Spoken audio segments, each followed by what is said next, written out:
yang menjadi kegalauan saya, kenapa Tuhan memilih saya untuk hidup, untuk ada.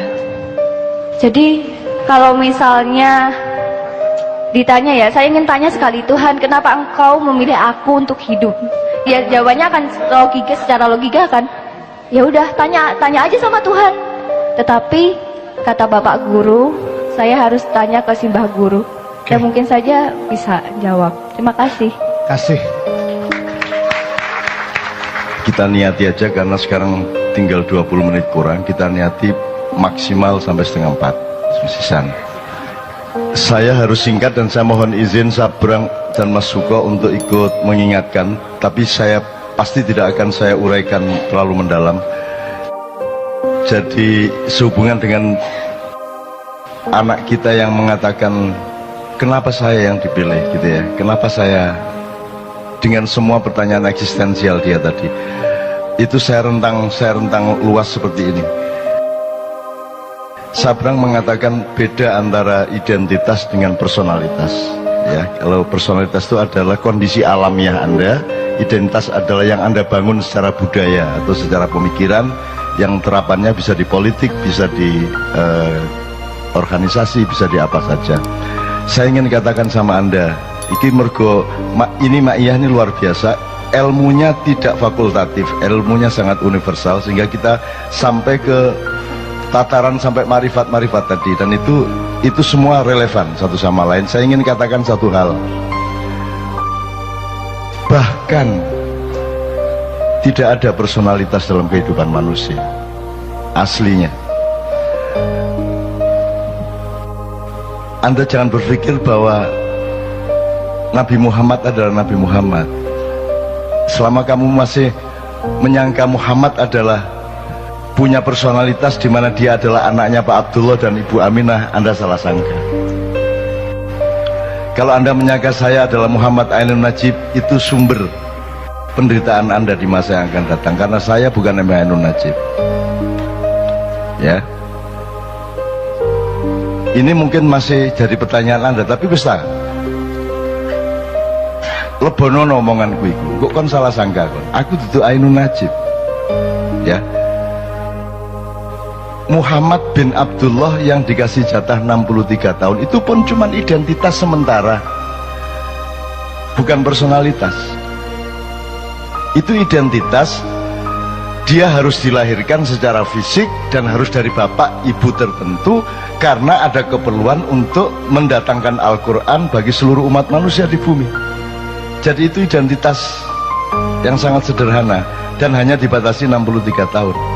Kalau Anda bertanya siapa personalitas Muhammad, oh dia, kalau mau dicari katakanlah ada personalitasnya, oh dia lahir sebelum Jibril, dia lahir sebelum Iblis, sebelum Kanzul Jannah, sebelum Al-Khoshi, sebelum As-Sajid, sebelum Ar-Roki, sebelum yang paling roki, orang yang paling menundukkan badannya kepada Allah, orang yang paling mensujudkan wajahnya kepada Allah, orang yang paling bisa dipercaya untuk menjadi penyebar kesejahteraan atau bendaharawan surga.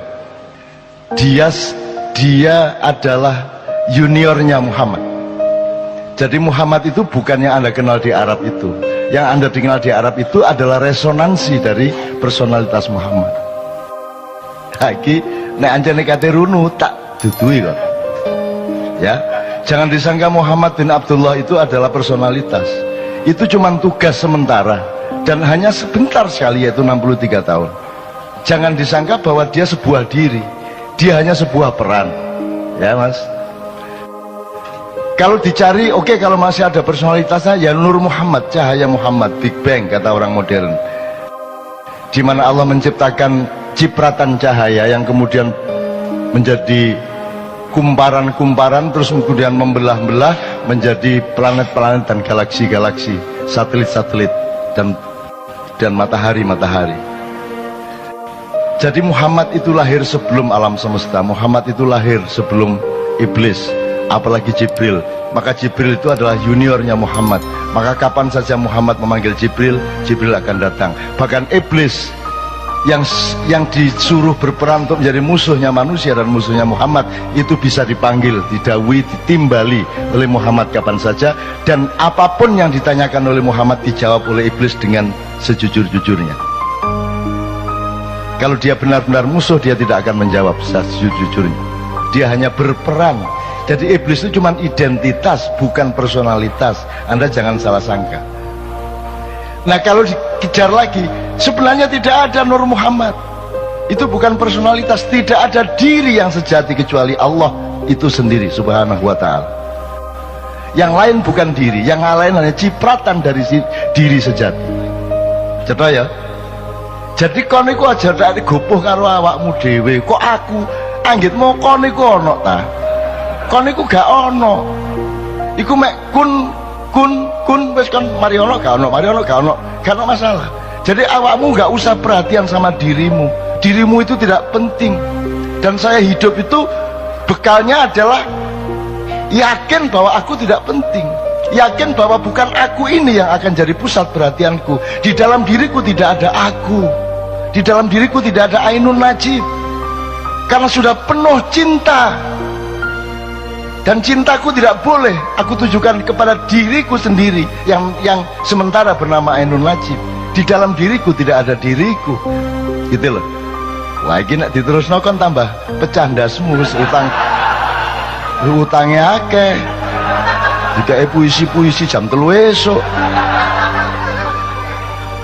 Wes, nek disederhanakan gini. Di dalam diri Karwo ada apa? Seharusnya di dalam diri Karwo itu penuh urusan Jawa Timur, betul enggak? Selain itu tidak ada di dalam diri Karwo. Tapi Anda lihat semua pejabat, hampir semua pejabat, semua presiden di dalam dirinya penuh dengan dirinya. Betul enggak? Sehingga Didik bela diri, Didik bela diri karena perhatian utama dia adalah kepada dirinya yang dia sangka ada. Kalau Anda ingin menjadi orang besar, kalau Anda ingin meraih kebesaran, Anda tidak bisa memanggul kebesaran dan tidak bisa menjadi kebesaran itu selain Anda bergabung dengan kebesaran yang sejati, yaitu Allah Al-Akbar. Kalau Anda bergabung dengan kebesaran Allah, maka engkau menjadi bagian dari kebesaran itu. Anda tidak bisa diganggu gugat oleh siapapun saja. Gitu ya. Jadi aku nang anakku sing arek ndi arek Malang nanti. Sing Nadia, ya bener. Nadia apa yang sebelumnya? Ya Nadia. Nadia, kamu ndak usah pikirin dirimu sendiri dan ndak usah kok aku lah anggitmu aku iku sapa? Kon iku sapa anggitmu? Gak usah kok perhatian awakmu iku. Tapi nek ancane kon ngeyel tiap hari kamu bertanya begitu, kon tak kandhani. Sebentar lagi kamu akan tahu kenapa kamu yang dipilih oleh Allah menjadi dirimu. Radio ya. 1 tahun kemudian kamu akan tahu kenapa engkau yang dipilih. Cukup 1 menit sesudah kamu tahu apa isi hati suamimu. Nek kon wis ro isine atine suamimu, kon iso jawab pertanyaanmu iku mang. Dan percayalah, sampai akhir hayatmu kamu tidak benar-benar tahu isi hati suamimu.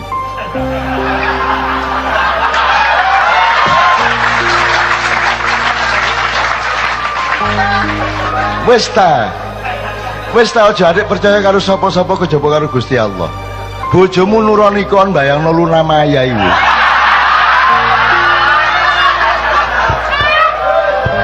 Jadi sudahlah, jadi kamu jangan tuntut suamimu kayak apapun dan jangan tuntut dirimu kayak apapun. Penuhilah dirimu dengan pekerjaan-pekerjaan dan perbuatan baik yang Allah perintahkan. Jadi dirimu adalah perbuatan baikmu itu, bukan Nadianya, bukan yang kamu sangka dirimu itu. Jadi orang yang masih sedih, orang yang masih pesimis, orang yang masih tidak punya semangat adalah orang yang salah sangka terhadap dirinya sendiri. Dan karena dia salah sangka kepada dirinya sendiri, maka dia juga salah sangka kepada dunia, dia salah sangka kepada apa saja, apalagi kepada Allah Subhanahu wa taala. Dia pasti salah sangka. Wes ya. Si iso diterusno iki, tapi cukup ya. Cukup. Dah. Jangan salah sangka kamu. Jadi dirimu itu ndak usah anu lah, ndak usah peduli lah. Aku gak peduli kok. Aku gak peduli karo awakku. Karena aku sepi, karena kadang-kadang aku ingat aku ini seolah-olah aku, tapi kemudian lupa lagi karena aku harus ketemu dengan bang-bang wetan. nanti pulang dari sini naik mobil dolek rawon rada eling meneh. Lho aku ndek ndi rek? Ngono kan. Nah itu saya itu mengalami kesepian terus menerus, dan kesepian itu aku perlukan. Aku topo ngerame rek. Kamu pikir kalau riuh rendah suara itu tidak sepi? Semakin riuh rendah semakin sepi kalau engkau berada di dalam dirimu yang sejati, yang jauh di lubuk jiwamu itu. Mulane wong Jawa duwe topo ngerame gitu loh rek ya. Nah, tapi iki wis cukup lah.